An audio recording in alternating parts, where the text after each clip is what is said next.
135. Oh, wow. Didn't press the button, Deputy Mayor. We have the Independence Hearing Panel recommendations for 56 Fairview Avenue and 129 and 135 Otiha Valley Road, Albany. We've got Erin here to present. Kia ora. Good afternoon, Mr. Chair and councillors. This is an interesting item in that it is the last remaining appeal from the 2016 decisions on the proposed Auckland Unitary Plan. This site has had a number of court actions and was referred back to the 2016 Independent Hearings Panel to be reheard, and that happened in the second half of last year. And so the Independent Hearings Panel has now issued its recommendation back to Council, which is what you have before you today. Sandra, if I could just pop...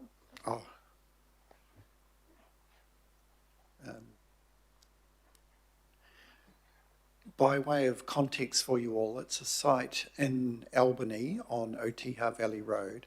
On the left-hand side, you can see the circle, which gives you some sense of context with the Albany Centre and the stadium and the bus park and ride area. The image on the right is the enlarged site, which is identified as terraced houses and apartment buildings zone and a sliver of mixed use along the front of Otiha Valley Road.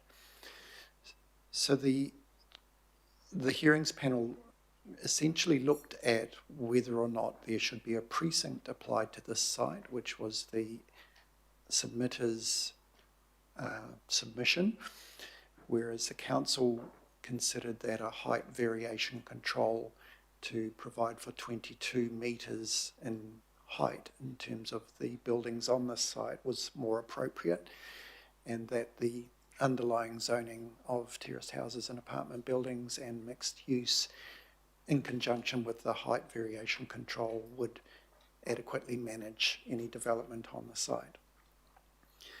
So the Independent Hearings Panel accepted the council view and have recommended accordingly. So today I have an item for you seeking that you resolve to accept the decision of the Independent Hearings Panel, and what that will do is enable a 4-week appeal period to commence, where the submitter can only appeal to the High Court on matters of law. This is a curious piece of the Local Government Auckland Council Amendment Act 2009, which identified how unitary plan appeals would be treated, which was different to the Resource Management Act process.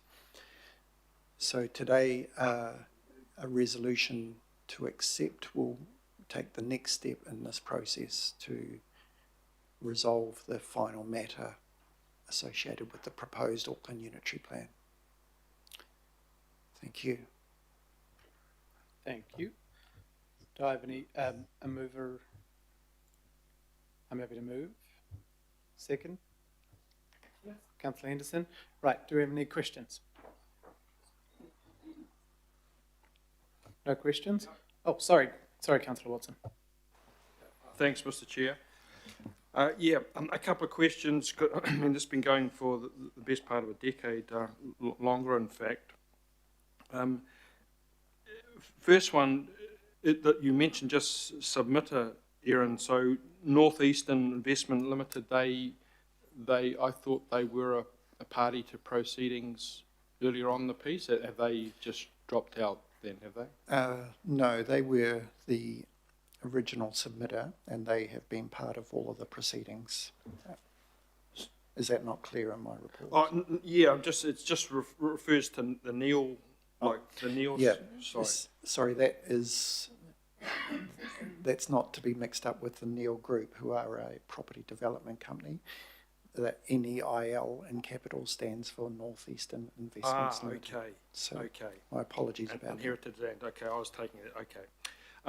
Okay, so just as far as this notion of the precinct goes, and I've read the hearing panel report, and a number of points here that the panel says they weren't opposed per se to a precinct over the site, and they mention, the site's characteristics, proximity to metropolitan zone, northern busway, walkable catchment, and the fact it's a big greenfield site. When I read through, it was a little hard to understand why it wasn't supported in terms of the willingness to do like a comprehensive master plan. So there seemed to be contradictory statements saying that that there wasn't one, that it had been withdrawn, and then secondly that it wouldn't work. So what were the key elements that really focused the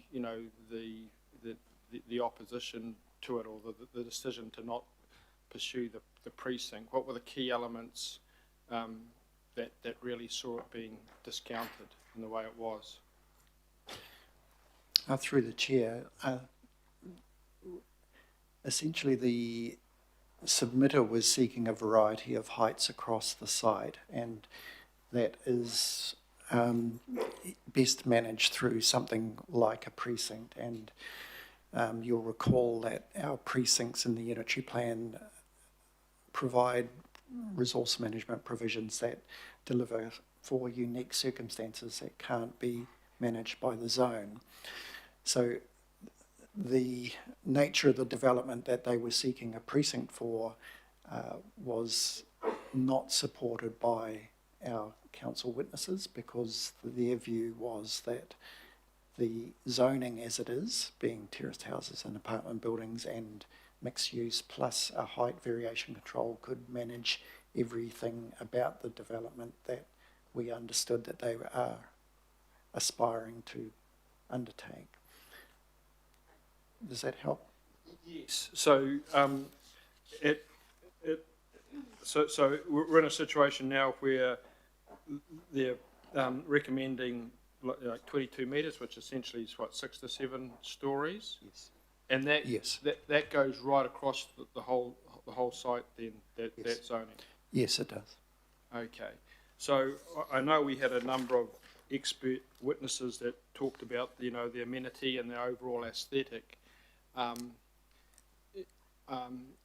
again, I come back to this notion of how conceivably a master plan use of the area might have resulted in a better amenity or outcome. As you see in some of these big developments where you have a big, maybe 7, 8 story apartment building and then townhouses and it's all work. So as opposed to say 6 or 7 stories across the whole site, a bit like an iron curtain. And was it Miss Skidmore and Mr. Scott were the kind of the key expert witnesses there? Yes, they were. Yeah, could you just refresh very quickly, please, what they said about their recommendations as a consequence of that kind of comparison? Yeah, so from a planning perspective, Mr. Scott took the view that the provisions of the zone were adequate to manage the development. There's nothing curious and unique about the site. He was particularly concerned about the development and its relationship to the stream that is on site, and so he presented evidence on that matter.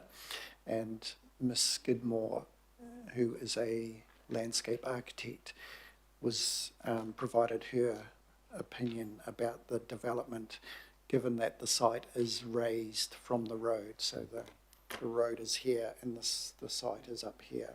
And so the different heights that the applicant or the submitter was seeking weren't necessarily going to achieve a gradation in her mind. Just final question, thanks, Mr. Chair.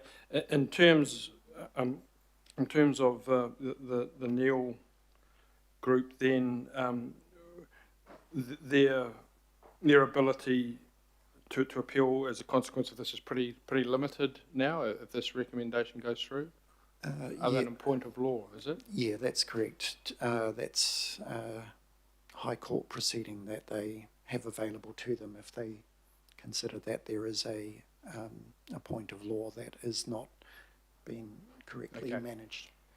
And in terms of the council changing its kind of bar, so to speak, of the 22 metres going up a bit, is there any sense from the submitter as to whether that's, that's sort of like a halfway house, or they remain pretty staunch the whole way through? I'm not sure that I can answer that. We've had no correspondence from the NEIL group since the recommendation was made public. Thanks. Thanks, Councillor.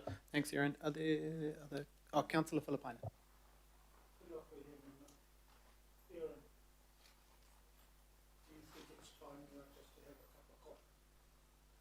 Because this is the last of the hearings going back to 2016. Or is there still others out there? Through the chair, this is the last appeal, and it is nearly in a place where it can be resolved. We have to await the next 4 weeks, which is the appeal period that the submitter has available to them. Following that, if there is no appeal, we will bring a further report back to this committee seeking approval to make this set of provisions operative. So this is not quite the last gasp.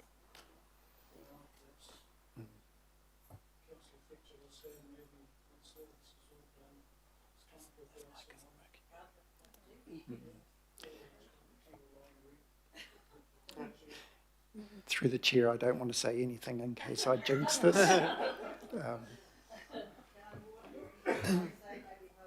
Thank you. I don't Thank think you. there are any more questions, so I'll just get you to step back here. Thank you. Huge amount of work done again. So thank you. Is there anyone who would like to debate this? Councillor Filipina, I'm not sure your mic is working properly. If you want to lean into Councillor Ferry's. You do have a soft... It's like a Barry White type voice, isn't it?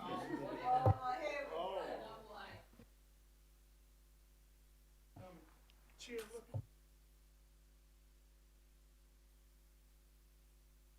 Council, up here we're looking at the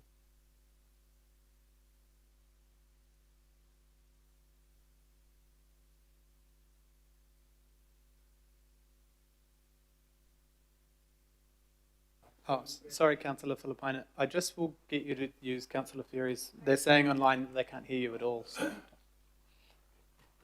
Thank you. Is this better? That's perfect. Okay, so look, I know I don't want to be in the camera. I don't want to be in the camera. Oh no, just go like this. Yeah, okay, I'll do this. Here we go. Yeah, they can see you now. Yeah, look, Chair, 2013, 2016, when this all started with John Dogood, with obviously everybody, with Erin, with Celia, I just want to acknowledge this particular one, as we were told over lunch, that, this is the last of the appeal. And, that document that we have has been part of Auckland Council when that got approved. And it got, and I think the approval rate for what we ended up hearing with the hearings was about 96% with the independent hearings panel. So I want to acknowledge Erin, I want to acknowledge Celia, I want to acknowledge John Dogood, I want to acknowledge the whole team in regards to it. I still have emails from Celia and Erin going back to 2016, just around the issues when we ended up getting it through. So really, I'm only taking the opportunity to thank all of the elected members, haukura, and our kaimahi in regards to this, and hopefully it does become operative because this is the last, as we've been told and Erin indicated. So kia ora.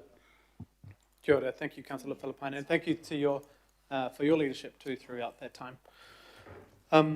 Anyone else commenting to the paper? Right, all those in favour? Aye. Any opposed? Perfect, thank you. Move on to 9 point. Am I at 6? Yes, sorry. Nick. And Celia's coming up too, I think.